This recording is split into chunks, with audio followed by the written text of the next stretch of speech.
नमस्कार दोस्तों, Pintu motivational YouTube channel में आपका दिल से स्वागत है। दोस्तों, क्या हम किसी के मन को चुटकी में पढ़ सकते हैं? अगला व्यक्ति आपके बारे में क्या सोच रहा है, उसके मन में आपके लिए क्या विचार चल रहा, हम जान सकते हैं? तो जवाब है हाँ, ये बात बिल्कुल सच है। और आज मैं आपको बताने जा रहा हूँ कि आप किसी का भी मन पढ़ सकते हैं, वो भी बड़े ही आसानी से। लेकिन इसके लिए आपको कुछ नियमों और कुछ बातों का ध्यान रखना होगा। किसी के मन की बात को पढ़ने की स्वतंत्रता हर किसी में होती है, बशर्ते आप इसे सही तरीके से सीखें और अभ्यास करें। आज हम इस कला को आचार्य चाणक्य की नीतियों और बुद्धिमत्ता के आधार पर समझेंगे। एक बार चाणक्य अपनी कुटिया के बाहर बने छोटे से बगीचे में गए और एक गुलाब का फूल तोड़कर लाए। उन्होंने चंद्रगुप्त से कहा, इस फूल को देखो, क्या ये सुंदर नहीं है? चंद्रगुप्त ने हामी भरी, लेकिन उसका मन कहीं और था। चाणक्य ने फिर पूछा, क्या तुम्हें गुलाब की खुशबू पसंद है? चंद्रगुप्त ने जल्दी से जवाब दिया, हाँ आचार्य, बहुत अच्छी है। चाणक्य ने हल्के से हंसते हुए कहा, युवक, तुमने फूल को सूंघा ही नहीं, फिर खुशबू कैसे पसंद आई? चंद्रगुप्त सकपका गया। चाणक्य ने आगे कहा, तुम्हारा मन यहाँ नहीं है, तुम मगध के सिंहासन के बारे में सोच रहे हो। तुम धनानंद को हराना चाहते हो, लेकिन डरते हो कि कहीं तुम्हारी योजना असफल ना हो जाए। चंद्रगुप्त की आंखें आश्चर्य से फैल गईं। उसने सोचा, ये कैसे संभव है? मैंने तो कुछ कहा ही नहीं। चाणक्य ने चंद्रगुप्त को बैठने का इशारा किया और बोले, मन को पढ़ना कोई जादू नहीं है चंद्रगुप्त, ये एक कला है जो अभ्यास और शांति से आती है। मैंने तुम्हारी आंखों में वो आग देखी जो एक योद्धा की होती है। तुम्हारे चेहरे की रेखाएं मुझे बता रही थी कि तुम किसी बड़े लक्ष्य के लिए बेचैन हो। तुम्हारी उंगलियां बार बार एक दूसरे से टकरा रही थी, जो तुम्हारे डर और संकोच को दर्शाता है। और जब मैंने तुमसे फूल के बारे में पूछा, तुमने जल्दबाजी में जवाब दिया क्योंकि तुम्हारा मन कहीं और था। चंद्रगुप्त ने पूछा, आचार्य, आपने ये सब कैसे जाना? क्या ये कोई तंत्र मंत्र है? चाणक्य हंसे और बोले, नहीं, ये तंत्र मंत्र नहीं, बल्कि मन की शांति और दूसरों के हाव भाव को समझने की कला है। मैंने अपने मन को इतना शांत कर लिया है कि मैं दूसरों के मन की हलचल को सुन सकता हूं। चाणक्य ने चंद्रगुप्त को अपने साथ एक प्रयोग करने को कहा। उन्होंने उसे एक शांत कोने में बैठने को कहा और बोले, दिन में 2 घंटे तुम चुप रहो, ना बोलो ना सोचो, बस अपनी सांसों को देखो। जब तुम्हारा मन शांत होगा, तुम दूसरों के मन को पढ़ पाओगे। चंद्रगुप्त ने कई महीनों तक ये अभ्यास किया। धीरे धीरे वो लोगों के हाव भाव, उनकी आंखों की चमक और उनके शब्दों के पीछे छिपे इरादों को समझने लगा। तब चाणक्य ने कहा, अब मैं तुम्हें पहले एक कहानी सुनाता हूं, तुम इस कहानी को ध्यान से सुनो। फिर इस कहानी के खत्म होते ही मैं तुम्हें मन की बात पढ़ने के 7 तरीके बताऊंगा। कहानी, हिमाचल के रमेश की बुद्धिमत्ता। कई साल पहले हिमाचल की हरी भरी वादियों में सरयू नदी के किनारे एक छोटा सा गांव था। वहां 2 भाई बहन रहते थे। बड़ा भाई रमेश जो देख नहीं सकता था, और छोटी बहन अनीता जो गांव में एक छोटा सा बगीचा संभालती थी। अनीता का बगीचा खूबसूरत था, लेकिन जंगली जानवर अक्सर उसकी फसलें बर्बाद कर देते थे। अनीता को इससे बहुत परेशानी होती थी। एक दिन उसने सोचा कि क्यों ना अपने अंधे भाई रमेश की मदद ली जाए, जो अपनी तीक्ष्ण सुनने की क्षमता से जानवरों की मौजूदगी को भांप सकता था। अनीता ने बगीचे के बीच में एक छोटा सा मचान बनाया और रमेश को वहां बिठाया। उसने कहा, भैया, अगर तुम्हें किसी जानवर की आहट सुनाई दे तो अपनी लाठी से मचान पर जोर से ठोक देना, इससे जानवर डरकर भाग जाएंगे। रमेश ने अपनी बहन की बात मान ली और हर दिन मचान पर बैठकर बगीचे की रखवाली करने लगा। जब भी उसे कोई आहट सुनाई देती, वो लाठी ठोकता और जानवर भाग जाते। इस तरह बगीचा सुरक्षित रहने लगा। एक दिन एक शाही सिपाही जो एक जंगली सुअर का पीछा कर रहा था, बगीचे के पास पहुंचा। उसने रमेश को देखा और पूछा, क्या तुमने यहाँ एक सुअर देखा है? रमेश ने जवाब दिया, मैं अंधा हूँ, मैं कैसे देख सकता हूँ, पर मैं इतना बता सकता हूँ कि जो जानवर यहाँ से गुजरा वो तुम्हारे पीछा करने लायक नहीं है। तुम अपना समय बर्बाद कर रहे हो। सिपाही हैरान हुआ और बोला, तुम अंधे हो, फिर भी इतने यकीन से कैसे कह सकते हो कि वो सुअर पीछा करने लायक नहीं है? रमेश ने शांति से समझाया, मैंने उस जानवर के कदमों की आहट सुनी। उसकी चाल भारी और धीमी थी, जैसे कोई गर्भवती मादा जानवर हो। एक सिपाही को ऐसी मादा का शिकार नहीं करना चाहिए। सिपाही और भी हैरान हुआ। उसने अपने साथियों को उस जानवर को ढूंढने भेजा। जब वे लौटे, उन्होंने बताया कि रमेश सही था, वो एक गर्भवती मादा सुअर थी। सिपाही ने रमेश से पूछा, तुमने ये सब कैसे जाना? रमेश ने कहा, मैं देख तो नहीं सकता, पर मैं आहटों और हलचल को समझता हूँ। उस जानवर की भारी चाल और धीमी गति से मुझे पता चला कि वो गर्भवती है। सिपाही रमेश की बुद्धि से प्रभावित होकर उससे एक और सवाल पूछता है, तुम इतने समझदार हो, क्या तुम बता सकते हो कि मेरी पत्नी मेरे प्रति वफादार है या नहीं? रमेश ने जवाब दिया, ऐसा सवाल तुम्हारे मन में क्यों उठा? पर ठीक है, मैं जवाब दूंगा। इसके लिए मुझे तुम्हारी पत्नी से अकेले में मिलना होगा। सिपाही पहले तो गुस्सा हुआ, लेकिन फिर मान गया और अपनी पत्नी रानी सावित्री को रमेश के साथ एक कमरे में भेज दिया। कमरे में रमेश ने सावित्री से कहा, मुझे तुम्हें छूना होगा। ये सुनते ही सावित्री गुस्से में आ गई और रमेश को मारने लगी। रमेश ने किसी तरह अपनी जान बचाई और सिपाही के पास लौटा। उसने कहा, तुम्हारी पत्नी वफादार नहीं है, सिपाही गुस्से में तलवार निकालकर सावित्री के पास गया और पूछा, सच बताओ, क्या तुम वफादार हो? सावित्री ने कहा, मैं वफादार नहीं हूं। सिपाही हैरान हुआ और रमेश से पूछा, तुमने ये कैसे जाना? रमेश ने समझाया, मैंने कहा कि मैं उसे छूना चाहता हूं। वो इतने गुस्से में आ गई कि मुझे मारने लगी। एक वफादार पत्नी किसी अनजान पुरुष को छूने से मना करती, पर उसने मुझे मारा और इस दौरान मेरा पूरा शरीर छुआ। ऐसी औरत वफादार कैसे हो सकती है? सिपाही ने फिर पूछा, एक और सवाल, क्या मैं अपने पिता का बेटा हूं या किसी और का? रमेश ने कहा, तुम इस राज्य के सिपाही हो, इस सवाल का क्या मतलब? पर ठीक है, मैं जवाब दूंगा, लेकिन तुम्हें वादा करना होगा कि तुम गुस्सा नहीं करोगे। सिपाही ने वादा किया और रमेश ने कहा, तुम अपने पिता के बेटे हो, पर तुम पर एक कंजूस जमींदार की छाया भी है। सिपाही खुश हुआ और अपनी माँ से पूछने गया। माँ ने कहा, तुम अपने पिता के बेटे हो, पर जब मैं नहा रही थी तब एक कंजूस जमींदार की छाया मुझ पर पड़ी थी। सिपाही रमेश के पास लौटा और पूछा, तुमने ये कैसे जाना? रमेश ने कहा, तुमने मुझे एक भी इनाम नहीं दिया, जबकि कोई और सिपाही होता तो अब तक कई पुरस्कार दे देता। इससे मैंने अनुमान लगाया कि तुम कंजूस हो। सिपाही हंस पड़ा और बोला, जो मांगोगे दूंगा, पर बताओ तुम इतने सटीक जवाब कैसे दे लेते हो?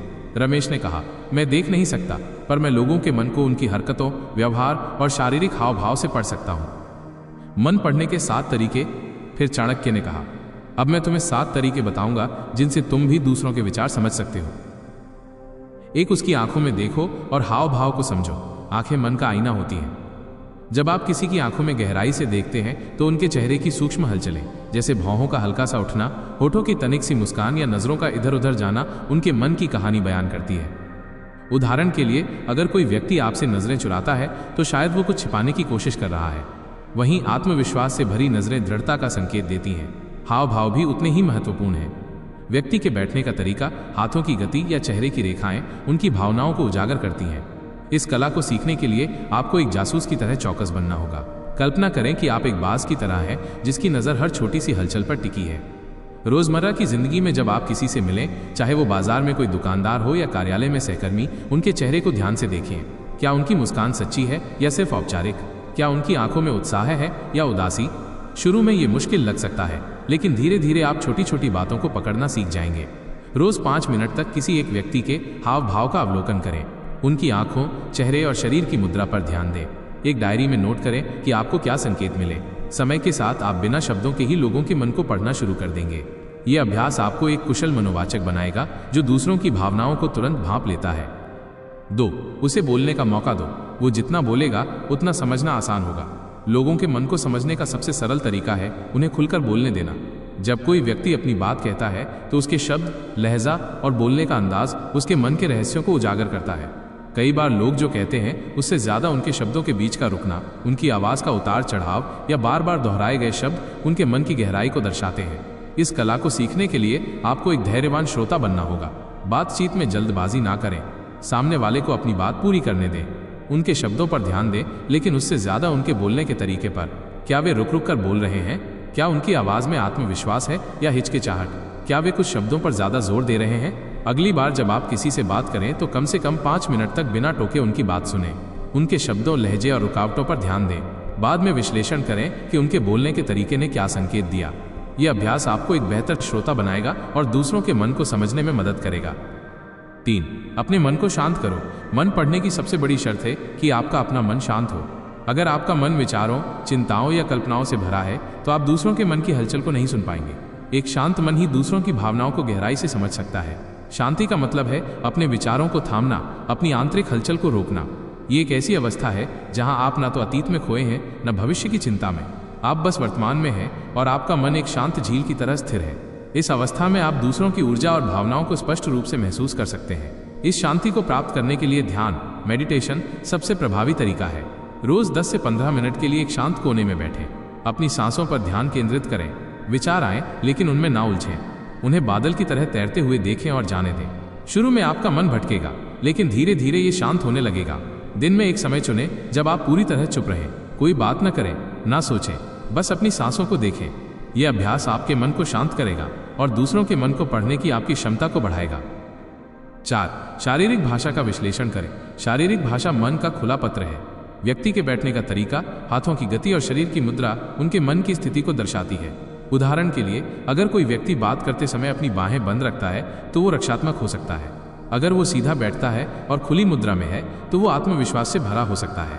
भाषा को समझने के लिए आपको एक गहरे अवलोकनकर्ता बनना होगा। कल्पना करें कि आप एक चित्रकार हैं और सामने वाला व्यक्ति एक कैनवस है जिसकी हर रेखा कुछ कह रही है।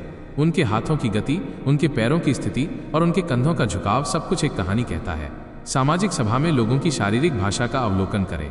नोट करें कि उनकी मुद्रा और गतिविधियां क्या कह रही हैं। समय के साथ आप शारीरिक भाषा के सूक्ष्म संकेतों को पढ़ना सीख जाएंगे। 5. ऊर्जा और भावनाओं को महसूस करें। हर व्यक्ति एक ऊर्जा क्षेत्र बनाता है जो उनकी भावनाओं को दर्शाता है। एक शांत मन इस ऊर्जा को महसूस कर सकता है। ये ऊर्जा आपको बताती है कि व्यक्ति खुश है, तनावग्रस्त है या उदास।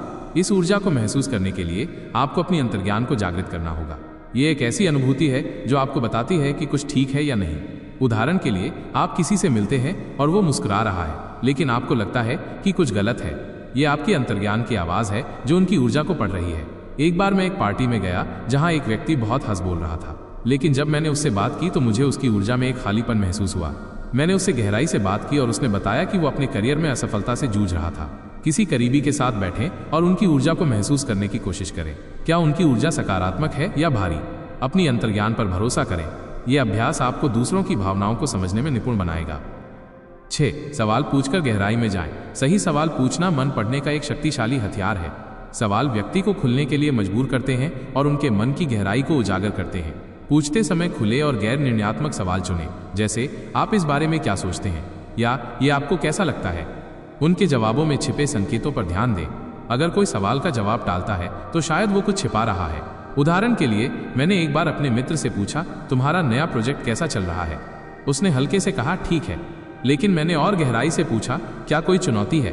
तब उसने बताया कि उसे समय की कमी हो रही है। किसी से बात करते समय एक खुला सवाल पूछें और उनके जवाब के पीछे की भावना को समझने की कोशिश करें। यह अभ्यास आपको उनके मन की गहराई तक ले जाएगा।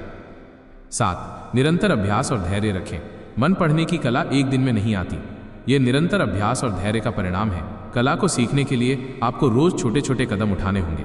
हर दिन लोगों के हाव भाव, उनकी ऊर्जा और उनकी बातों पर ध्यान दें। अपनी प्रगति को नोट करें। अगर आप किसी की भावना को गलत समझ लेते हैं तो विश्लेषण करें कि आप कहाँ चूक गए। उदाहरण के लिए, मैंने शुरू में कई बार लोगों के हाव भाव को गलत समझा, लेकिन हर गलती से मैंने सीखा और अब मैं छोटी छोटी बातों को आसानी से पकड़ लेता हूँ। अगर दोस्तों आपको वीडियो पसंद आया है तो वीडियो को लाइक करके हमारे चैनल पिंटू मोटिवेशनल को सब्सक्राइब जरूर करें। मिलते हैं एक और नए वीडियो में, तब तक के लिए अपना ख्याल रखें। धन्यवाद।